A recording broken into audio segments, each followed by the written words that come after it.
Third world வாருக்கு கிட்டத்தட்ட அடிக்கல் நாட்டு விழா நடத்திட்டாங்கன்னு தான் சொல்லணும். இப்ப அமெரிக்காவுக்கும் ஈரானுக்கும் இடையில மத்திய கிழக்கில் நடக்கிற இந்த போர் உச்ச நிலையில போய்கிட்டு இருக்கக்குள்ள இப்ப ஈரானோட சண்டை பிடிக்கிறதுக்கு உக்ரைன் வந்துகிட்டு நாங்க ரெடி என்று சொல்ற மாதிரியான ஒரு சம்பவத்தை செஞ்சிருக்காங்க. சும்மா அதிர பாட்டிலேயே போய்கிட்டு இருந்த இந்த ஈரான் கப்பலுக்கு உக்ரைன் என்ன செஞ்சிருக்காங்கன்னா ஒரு தாக்குதலை நடத்தி ஈரான் மாலுமி ஒரு ஆள் இறந்துட்டார். அதுல இதுக்கு ஈரானும் மிகப்பெரிய ஒரு கண்டனத்தை வெளியிட்டதோட இது மாதிரியான வேலைகளை உக்ரைன் தொடர்ந்து செஞ்சா ரஷ்யாவுக்கும் உக்ரைனுக்கும் இடையில நடந்துகிட்டு இருக்கிற இந்த போர் இருக்குதானே, அந்த போர் இன்னமும் தீவிரமாகும் என்று ஒரு அச்சுறுத்தலை கொடுத்திருக்காங்க. ஈரானுடைய இந்த ஃபாரின் மினிஸ்டர் அப்பாஸ் அராக்சி இருக்காரு தானே, அவர் இந்த விஷயத்தை எப்படி சொல்லியிருக்காருன்னா cannot go unanswered, அதாவது இதுக்கு பதில் சொல்லாம நாங்க இந்த விஷயத்தை கடந்து போக மாட்டோம்ங்கிறது தான் அந்த விஷயம். ரஷ்யாவுக்கு ஈரான் ஷஹீத்ங்கிற ட்ரோன்களை விற்பனை செஞ்சுக்கிட்டு இருக்காங்க. அதால உக்ரைனுக்கு மிகப்பெரிய ஒரு பாதிப்பு ஏற்படுறதா ஒரு குற்றச்சாட்டை ஈரான்ல வந்துகிட்டு உக்ரைன் வைக்காங்க. அப்படி வச்சுட்டு உக்ரைனும் ஈரானுக்கு எதிராக இப்ப களத்தில் இறங்கி மத்திய கிழக்கு நாடுகளான இந்த குவைத், பஹ்ரைன், சவுதி அரேபியா போன்ற இந்த நாடுகளுக்கு தான் இந்த நாடுகளுக்கு ட்ரோன் தாக்குதலை தடுக்கிற ஒரு கருவிகளை கொடுத்துக்கிட்டு இருக்காங்க. இந்த நிலைமை வந்துகிட்டு இப்படியே போனா மூன்றாவது உலக போர் நடக்கிறதுக்கு வாய்ப்பு 99.9% இருக்கு. ஏன்னா இந்த ரஷ்யாவுக்கும் உக்ரைனுக்கும் இடையில ஒரு போர் நடந்துகிட்டு இருந்துச்சு. அது தனியாவே ஒரு ஓரமா அவங்க ரெண்டு பேரும் சண்டை பிடிச்சுக்கிட்டு இருந்தாங்க. அமெரிக்காவும் இஸ்ரேலும் சேர்ந்து ஈரான்ல ஒரு தாக்குதல் நடத்தி அது மூலமா ஒரு போர் நடத்திக்கிட்டு இருந்தாங்க. அந்த சண்டைக்கு தனியா மத்திய கிழக்குல மட்டும் நடந்துகிட்டு இருந்துச்சு. இப்ப இந்த சண்டை எல்லாமே ஒன்றா சேர்ந்து ஒரு மைய புள்ளியில சந்திக்க போற மாதிரி தான் ஒவ்வொரு நகர்வுகளும் இப்ப நடந்துகிட்டு இருக்கு. ஏன் நான் இதை இப்படி சொல்றேன்ங்கிற விஷயத்தை தான் இந்த வீடியோவில் தெளிவா நாம பார்க்க போகிறோம்ங்கிறதால இந்த வீடியோவை ஸ்கிப் பண்ணிடாம முழுமையா பார்த்துட்டு ஏனையவர்களும் இந்த வீடியோ பார்க்குற மாதிரி ஷேர் பண்ணிடுங்க. அதோட நான் ஒவ்வொரு நாளும் அப்டேட் பண்ற ஒவ்வொரு வீடியோட லிங்க்கும் உங்களுக்கு இன்ஸ்டன்டா வந்து கிடைக்கணும்னு நீங்க நினைச்சீங்கன்னா நான் டிஸ்கிரிப்ஷன்ல கொடுத்திருக்கிறேன் என்னுடைய இந்த ஆபீஷியல் வாட்ஸ்அப் குரூப்ல அந்த லிங்கை கிளிக் பண்ணி அந்த குரூப்ல சேர்ந்துக்கங்க. ஒவ்வொரு நாளும் நான் போடுற வீடியோட லிங்க்கும் அந்த குரூப்ல இன்ஸ்டன்டா வந்து உங்களுக்கு கிடைச்சிடும். கஸ்பியன் கடல்ல போய்கிட்டு இருந்த ஈரானுக்கு சொந்தமான ஒரு வர்த்தக கப்பலுக்கு உக்ரைன் ஒரு தாக்குதலை நடத்தி அதுல வந்துட்டு இந்த ஈரான் மாலுமி ஒரு ஆளை கொன்னுட்டதா சொல்லி ஈரான் ஒரு குற்றச்சாட்டு என்ன செய்றாங்கன்னா உக்ரைனுக்கு மேல வச்சிருக்காங்க. இப்ப கஸ்பியன் கடல்ல ஒரு தொலைதூர தாக்குதலை வெற்றிகரமா முடிச்சிட்டதா உக்ரைன் அதிபர் ஜெலன்ஸ்கியும் ஒரு தகவலை சொல்லி இருந்ததா ஒரு தகவல். இப்ப அதாவது அவர் எக்ஸ் தளத்துல ஒரு போஸ்ட் ஒன்று போட்டிருக்காரு. இது மூலமா ஈரான் கப்பலுக்கு உக்ரைன் தாக்குதலை நடத்தினாங்கிறத நாம உறுதிப்படுத்திக்கலாம். இப்ப இந்த கஸ்பியன் கடல் எங்க இருக்குன்னா Iran, Russia, Kazakhstan, Turkmenistan, Azerbaijan போன்ற நாடுகளால சூழப்பட்ட, அதாவது இந்த கடலை வளர்ச்சி இந்த நான் சொன்ன இந்த நாடுகள் எல்லாமே இருக்கு. நடுவுல தான் இந்த கடல் இருக்கு. அப்ப ஈரான்ல இருந்து ரஷ்யாவுக்கு நேரடியாவே இந்த கடல் வழியா பெய்திரலாம். இப்ப இந்த கடல் வழியால போன ஈரான் வர்த்தக கப்பலுக்கு தான் உக்ரைன்ல செஞ்சிருக்காங்க இந்த தாக்குதலை நடத்திருக்காங்க.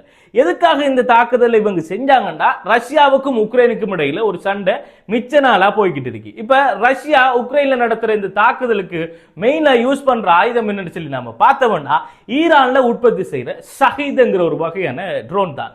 இதுவரைக்கும் ரஷ்யா 44,000க்கும் மேற்பட்ட ட்ரோன்களை உக்ரைனுக்கு அனுப்பி இருக்கிறதா உக்ரைனே சொல்லியிருக்காங்க. இந்த கப்பலையும் ஈரான் ராணுவ உபகரணங்களை ரஷ்யாவுக்கு அனுப்பியிருக்காங்க. சோ ரஷ்யாவுக்கு இந்த ஆயுதம் போய் சேரப்போடாங்கிறதால தான் இந்த கப்பல்ல நாங்க தாக்குதல் நடத்தி நிறுத்தினோம்னு சொல்லிட்டு இன்னும் ஒரு முக்கியமான குற்றச்சாட்டை ஈரான்லையும் ரஷ்யாவிலையும் வச்சிருக்காரு ஜெலன்ஸ்கி. அது என்னன்னா போன 19 மற்றும் 20ஆம் தேதிகளில் ரஷ்யா மத்திய கிழக்கு நாடுகளையும் அங்க இருக்கிற அமெரிக்க ராணுவ தளங்களையும் உளவு பார்த்துட்டு அது சம்பந்தமான தகவல்களை அந்த தகவல்களையும் அதோட சேர்த்து அந்த சேட்டலைட் படங்களையும் ஈரானுக்கு கொடுத்திருக்காங்க ரஷ்யா. அந்த சேட்டலைட் படங்களை வச்சு தான் ஈரான் துல்லியமா அமெரிக்க தளங்களை தாக்குறாங்க என்கிற ஒரு குற்றச்சாட்டையும் வச்சிருக்காரு.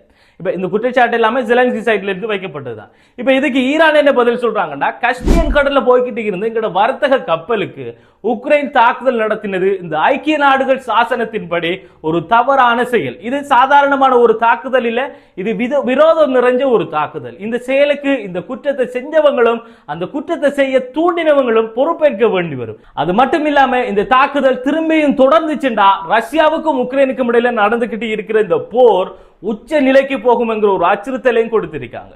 இந்த ஸ்டேட்மெண்ட் படி நாம பார்த்தா இந்த குற்றத்தை செஞ்சவங்க உக்ரைன் தான்ங்கிறது நமக்கு தெளிவா தெரியும். அப்ப அதை செய்ய தூண்டின ஆட்கள் ஈரான் யாரை சொல்றாங்கன்னு பார்த்தா ஈரான் வெளியுறவுத்துறை அமைச்சர் அப்பாஸ் அராக்சி ஓப்பனாவே சொல்லியிருக்காரு அது இஸ்ரேல் தான் என்று.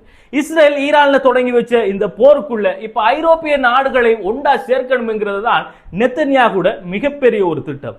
அதுக்காகத்தான் இவர் உக்ரைனை தூண்டி விட்டிருக்காருன்னு சொல்லியிருக்காங்க ஈரான் தரப்புல இருந்து. எது எப்படி இருந்தாலும் இந்த செயற்பாட்டுக்கு நாங்க பதில் சொல்லாம இதை கடந்து போக மாட்டோம் என்று அப்பாஸ் அராக்சி எக்ஸ் தளத்துல ஒரு போஸ்டும் போட்டிருக்காருங்கிறது குறிப்பிடத்தக்க வேண்டிய ஒரு விஷயம். சரி, இப்ப நாம இந்த ஈரான் கொடுத்திருக்கிற அந்த அச்சுறுத்தலை வச்சு பார்த்தோம்னா உக்ரைனுக்கு நேரடியாவே ஈரான் தாக்குதல் நடத்தி பதில் சொல்ல போறாங்களாங்கிறத தெளிவா புரிஞ்சுக்க இயலாம இருந்தாலும் இந்த மாதிரியான ஒரு அச்சுறுத்தல் வந்திருக்கிறது. மத்திய கிழக்கில் நடக்கிற இந்த போர் திரும்ப ரஷ்யாவில இருந்து உக்ரைனுக்கு, உக்ரைன்ல இருந்து ஈரானுக்கு சொல்லி பல சங்கிலிகள் மூலமா இன்னமும் வளர்றதுக்கு வாய்ப்பு இருக்கு. இதுல முக்கியமான சூழ்ச்சி என்ன இருக்குன்னு சொல்லி பார்த்தோம்னா ஈரான் வந்துகிட்டு நேரடியா இந்த ரஷ்யா உக்ரைன் இந்த போர்ல வந்துகிட்டு நேரடியா சம்மந்தப்படல. ஈரான் ரஷ்யாவுக்கு என்ன செய்றாங்கன்னா அவங்களுக்கு தேவையான ஆயுதங்களை ரஷ்யாவுக்கு விற்பனை செஞ்சுக்கிட்டு மட்டும் இருக்காங்க. இங்க வியாபாரம் மட்டும் தான் நடக்குது. ரஷ்யா ஈரான் கிட்ட இருந்து வாங்குற அந்த ஆயுதங்களை அவங்களுக்கு தேவையான வகையில் அவங்க யூஸ் பண்ணலாம். ரஷ்யா அதை உக்ரைனுக்கு யூஸ் பண்ணிடாமண்டா உக்ரைன் அதை ரஷ்யாவோட மட்டும்தான் பார்க்கணும். அதுக்காக ஈரான் வர்த்தக கப்பல்ல தாக்குதல் நடத்துறதுங்கிறது ஈரான் சொன்ன மாதிரி வேண்டுமென்று திட்டமிடப்பட்டு செஞ்ச ஒரு செயல். உதாரணமா சொல்ல போனோம்னா எங்கேயோ இருந்த ஒருத்தனுக்கு எவனோ ஒருத்தன் கத்தியால குத்தினவனை தானே அரெஸ்ட் பண்ணணும். கத்தி விற்கிற கடையை நாம க்ளோஸ் பண்ண இயலாது தானே. அப்படி பார்த்தா இந்த உலகத்திலேயே ஆயுத வியாபாரம் பண்றதுல நம்பர் 1ல இருக்கிறார்கள் யாருன்னு பார்த்தோம்னா அமெரிக்கா தான். அதுக்கு பிறகுதான் இந்த ரஷ்யாவும் சீனாவும் வருது. அப்ப இந்த உலகத்தில் இருக்கிற எல்லா யுத்தத்துக்கும் இவங்க 3 பேரும் தான் காரணம் என்று உலக நாடுகள் எல்லாமே சேர்ந்து இந்த 3 நாட்டுக்கும் தாக்குதல் நடத்தலாமா? இயலாது தானே. அப்ப அதே மாதிரி தான் இந்த விஷயமும். இப்ப இருக்கிற இந்த நிலவரப்படி ஆல்மோஸ்ட் மத்திய கிழக்குல இருக்கிற எல்லா நாட்டிலையும் ஒரு போர் பதட்டம் இருந்துகிட்டு இருக்கு. இப்படி இருக்கக்குள்ள ஐரோப்பிய நாடுகளும் அதுக்குள்ள வந்து சேர்ந்தா அதுதான் 3ஆம் உலக போர் என்று நாம நினைச்சாலே சரி. அதை யாருமே வந்து தனியா நமக்கு அறிவிக்க வேண்டிய அவசியம் இல்லை. இதுல உக்ரைன் ஐக்கிய நாடுகள் சாசனத்தை மீறி ஒரு தாக்குதலை நடத்திட்டு அதை மூழ்மறைக்க அமெரிக்க ராணுவ தளத்துக்கு ரஷ்யா சேட்டலைட் படங்களை கொடுக்கறத ஒரு காரணமா சொல்லி அவங்களோட தவறு அவங்க மறைக்காங்க. ரஷ்யா ஈரானுக்கு உதவி செய்யறதுல எந்த தவறுமே இல்லை. ரஷ்யா அவங்களோட சேட்டலைட் மேப்பை ஈரானுக்கு கொடுத்தா அது அவங்களோட நட்பு நாட்டுக்கு அவசர காலத்தில் செய்யற ஒரு உதவி. அப்படி பார்த்தோம்னு நாம இந்த இஸ்ரேலுக்கு இப்ப அமெரிக்காவும் அதைத்தானே செஞ்சுக்கிட்டு இருக்காங்க. அமெரிக்கா செஞ்சா அதுக்கு பேரு பீஸ் மேக்கிங், ரஷ்யா செஞ்சா டெவலப்பிங் டெரரிசம். நல்லா இருக்கு இந்த நியாயம். அடுத்த ஹைலைட்டான விஷயம் என்னன்னா ஈரான் சொன்னா அது செய்வாங்கிறது நம்ம எல்லாருக்குமே தெரிஞ்ச ஒரு விஷயம். அமெரிக்கா நடத்தின தாக்குதலுக்கு அது அமெரிக்காண்டே பார்க்காம அவங்களுக்கே அடிச்சிருக்கிட்டு இருக்காங்க இப்ப ஈரான். அப்ப உக்ரைனுக்கு என்ன நடக்கும்ங்கிறது நாம பொறுத்திருந்து தான் பார்க்கணும். ஆனா உக்ரைனுக்கு ஈரான் தாக்குதல் நடத்தினா அடுத்தது என்ன நடக்கும் யோசிச்சலாம் பார்க்க தேவையில்ல. 3rd World War confirmed. அதுக்கு பிளான் பண்ணிட்டு தான் இப்ப இந்த ஈரானை ட்ரிகர் பண்ணிருக்காங்க அந்த செய்தான். ஈரான்ல இருக்கிறவங்களும் ஈகோ பிடிச்ச பிள்ளைங்க தான் கை வச்சா திரும்ப கை வைக்காம விட மாட்டாங்க. என்ன நடக்க போகுதோ தெரியா. இது சம்பந்தமாக அடுத்த ஒரு விஷயம் நடந்தா அது அடுத்த வீடியோவில் நான் அப்டேட் பண்ண தயாரா இருக்கிறதால மறந்துடாம என்னுடைய இந்த ஹசன் கேலரி எனப்படுகின்ற இந்த யூடியூப் சேனலை சப்ஸ்கிரைப் பண்ணி வச்சுக்கோங்க. மத்திய கிழக்கில் நடக்கிற ஒவ்வொரு புதிய தகவல்களையும் உங்களோட கண்ணெதிரிலேயே கொண்டு வந்து சேர்க்கிறதுக்கு நான் கேரண்டி. அதோட இந்த வீடியோ உங்களுக்கு பிடிச்சிருந்தா இந்த வீடியோவை லைக் பண்ணிட்டு இணையவர்களும் பார்க்கிற மாதிரி அதை ஷேர் பண்ணிடுங்க.